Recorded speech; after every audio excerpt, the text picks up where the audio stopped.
আসসালামু আলাইকুম। জুমার বাড়ি এগ্রো ফার্মে আপনাকে স্বাগতম। আজ আমরা আলোচনা করব সজনা চারা তৈরির প্রক্রিয়া।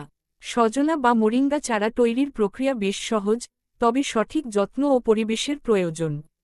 সজনা গাছের চারা তৈরি করতে সাধারণত বীজ বা কাটিং দুটো পদ্ধতি ব্যবহার করা হয়। আমি এখানে দুটি পদ্ধতির সারসংক্ষেপ তুলে ধরছি। ১. বীজ থেকে সজনা চারা তৈরি। প্রয়োজনীয় উপকরণ: ভালো মানের সজনা বীজ যেমন ODC3, বাড়ি মোরিঙ্গা 1, BAU মোরিঙ্গা, জাফনা ইত্যাদি। পলিব্যাগ 4 থেকে 6 ইঞ্চি সাইজ বা সিডবেড। মিশ্র মাটি: দোআঁশ মাটি 2 ভাগ, জৈবসার 1 ভাগ ও বালি 1 ভাগ। এবং পানি। 2. কাটিং থেকে সজনা চারা তৈরি।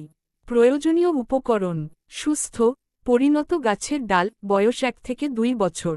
ধারালো ছুরি বা কাঁচি। পলিব্যাগ বা সরাসরি জমি।